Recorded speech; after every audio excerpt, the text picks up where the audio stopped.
Imagine you enter a room. What actually happens when you do that? Does anyone take note? If this is not the case, or you would like a few more heads to smile at you, this video is for you. My name is Tim, I am DotConnector 17, and today's video is about the book review of The Charisma Myth, Mastering the Art of Personal Magnetism by Olivia Fox-Caban. By the way, other benefits include more romantic options, more money, and simply less stress in life. So it might be worth a look. The first idea is already one of my favorites. It means that you are in. Originally, the word charisma has a Greek meaning. In fact, it also had a religious meaning, a religious background. And it meant something like a gift given by the gods. That essentially means you have it or you don't have it. If you don't have it, you run out of luck. But today we have learned a little bit more, and it is not something that you have or you don't.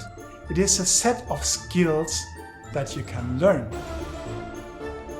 You know, some people are just fascinating. They can bend the rules a little bit and get away with it. Everyone likes them.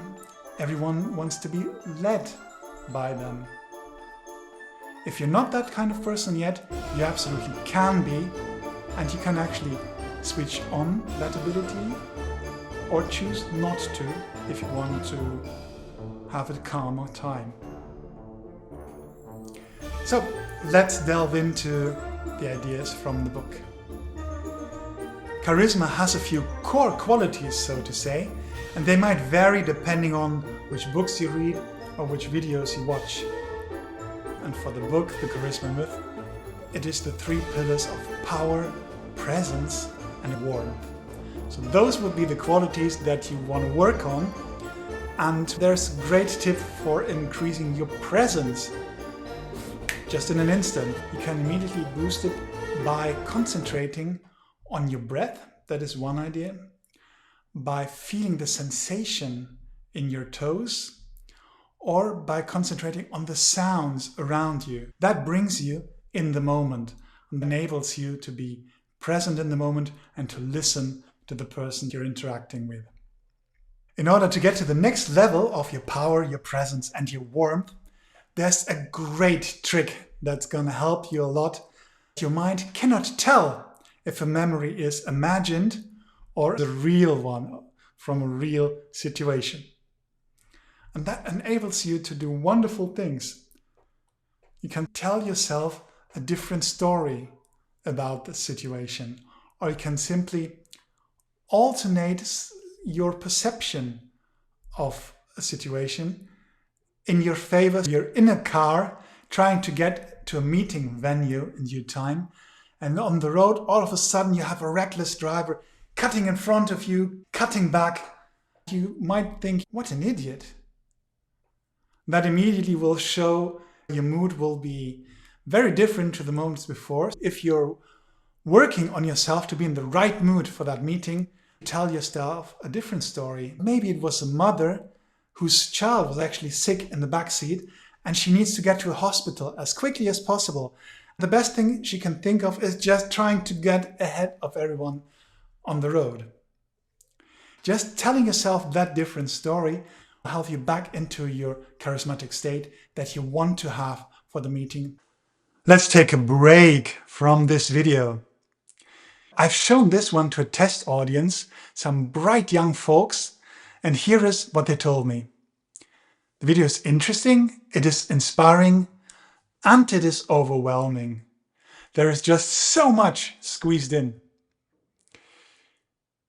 Point taken, will be worked on for future videos. But for this one, there's also a quick fix. Just hit pause. Take a breath and come back when you're ready. All right, let's get back into the video. Now let's look at different flavors of charisma styles. Let's start with focus charisma. That is about good listening skills. You draw folks in by giving them your full attention, by being the most interested person in the room rather than the most interesting person in the room.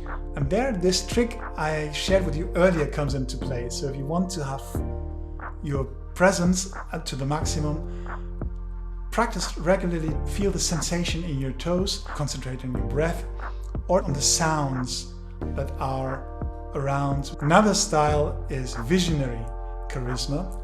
One person who embodied that was Steve Jobs. He had such a strong vision that people would follow him no matter what, and he could sell that vision that he had, so people were just naturally drawn into him. And then there is kindness charisma, which more comes from a place of warmth, and this is about an ability to exude acceptance and kindness, warmth towards others. The Dalai Lama is a very good example for that. Then there is authority charisma.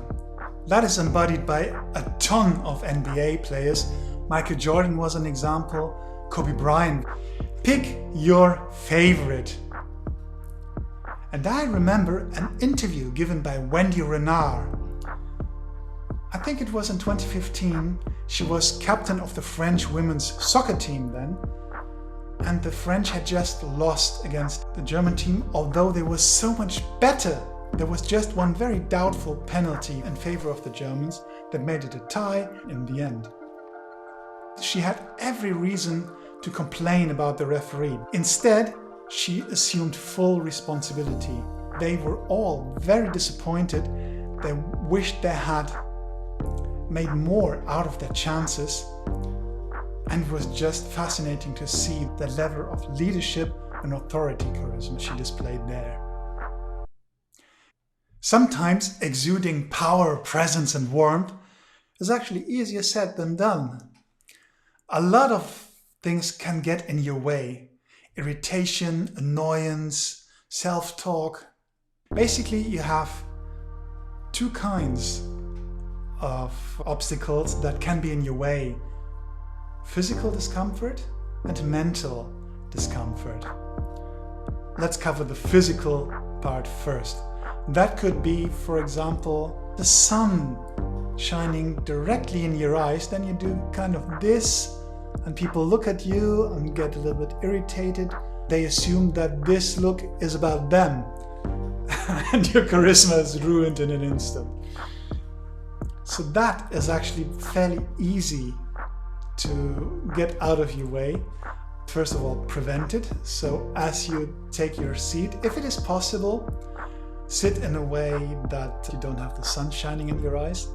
Your clothing might play a role too. The second step would be recognize it. Let's say if you recognize that you have itchy clothing or that you have the sun shining in your eyes.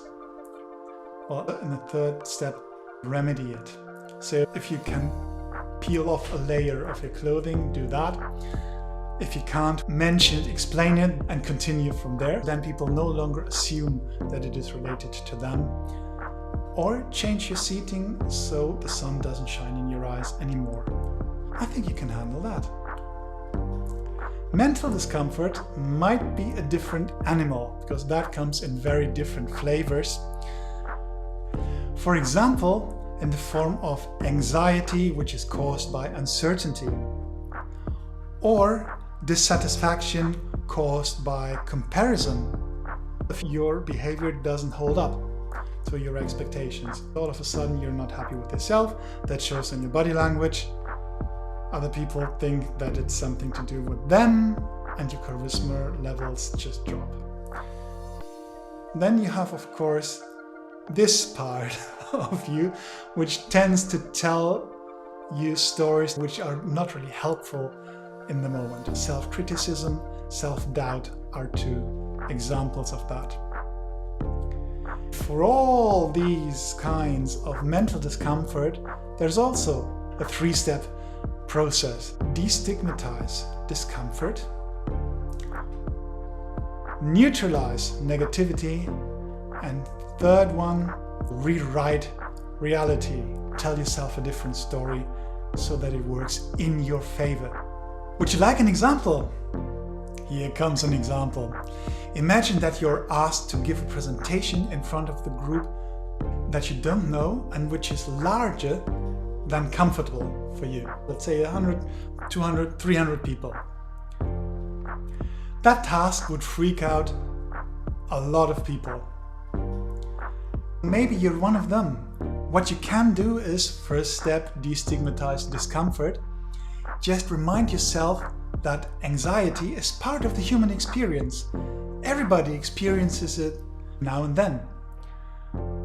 It is a byproduct of our survival instincts. Anxiety is not really helpful for public speaking. We're not in real danger, yet we still have that anxiety. Well, anyway, you're not the only one. Other people experience it as well, including people you admire. You're just part of a community of people going through this emotion at this very moment.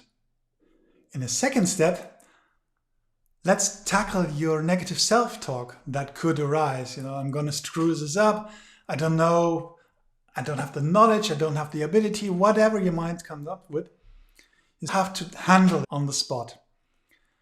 And the first thing is, remember that just because you're thinking something, it doesn't mean that it is 100% true. In fact, you might be missing a lot of positive aspects. If you can, try to see your thoughts as graffiti on a wall. Yes, it's there, but it's not really your core focus at the moment. Or try to zoom out. Try to see yourself from outer space.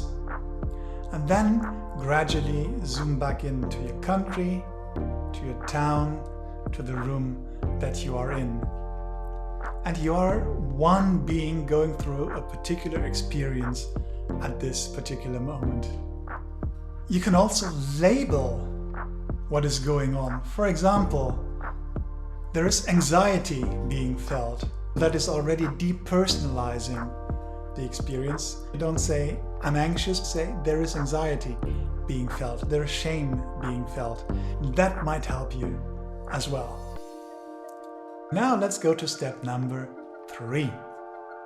Tell yourself a different story by answering the question, what if this experience I'm just having right now is actually a good thing? And see how creative you can get in coming up with solutions for your fear of public speaking. That might be, I'm giving the group a gift. I have something which is worth sharing. The audience is actually eager to hear what I have to say. What I have to say will help them a great deal. See, you decide on the story that you tell yourself. And come up with one that is actually helpful and working in your favor. The book is actually filled with a lot of exercises that you can try out, and each of them just requires a pen and paper and a little bit of your time. That is another thing I love about the book, because anyone can do it. You don't need fancy equipment or whatever. Pen and paper and a little bit of dedication are enough. If you really want to amp up your charisma levels at will, think in habits. Do those exercises not only once, but do them regularly if you can, or strive to do them regularly. And then over time they may become second nature, and that helps you to become naturally charismatic. Oh, finally, let's have a look at challenges that people report who already have achieved high levels of charisma.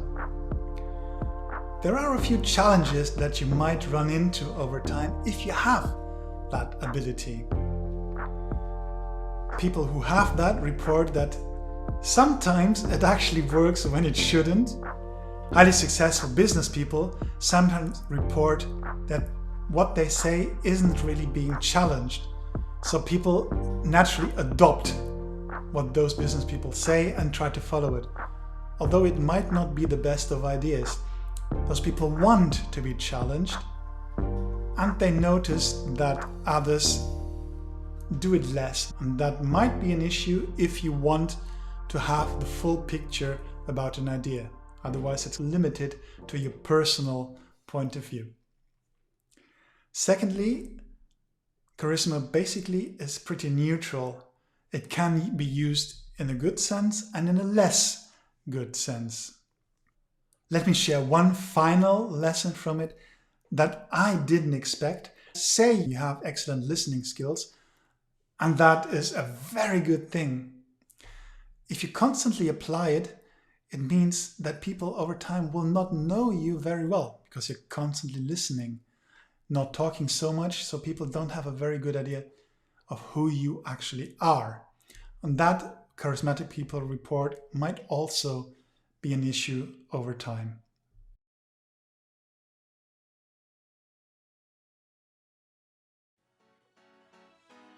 Who would have thought that?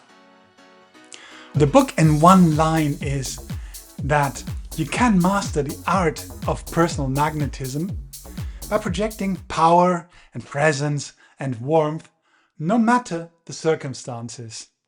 Isn't that great? This is actually one of my favorite takeaways from the book. The old Greeks, they are always right, but not on this occasion. It is not something given by God. Charisma is a set of skills, of mindset and behaviors. You can learn it as well. The second eye-opening info: our minds cannot make the difference between an imagined memory and a real memory. You can use it in your favor too. And the third major discovery was that improved self-talk. If we come from a place of goodwill and even of compassion, we can massively influence how we see ourselves and how we interact with others. And that will certainly help our charisma levels and our personal magnetism.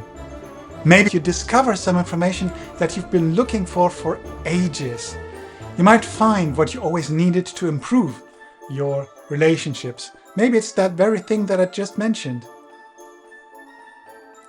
Then there are those little secrets for more romantic options, how to make a good first impression, now to keep up that good first impression. I'm thinking of this bounce back technique. Answer a question, add a personal note, and ask another question back. This way you have listened and have given the other person a chance to sell themselves, to feel good about themselves. Okay, now the big question. Is reading that worth your time, worth your energy? Well, to me this book was actually gold. And I hope that it will have a similar effect for you. This one is one of my favorite books I have ever read. Every single sentence is very well thought out. Olivia Fox-Cabane walks her talks. This whole attitude, all the thought that went into this book makes it very special. It contains some information that helped me personally tremendously, that I hadn't expected to find in this particular book. That's it for today. Thank you so much for watching and see you very soon in the next video. Take care and bye-bye.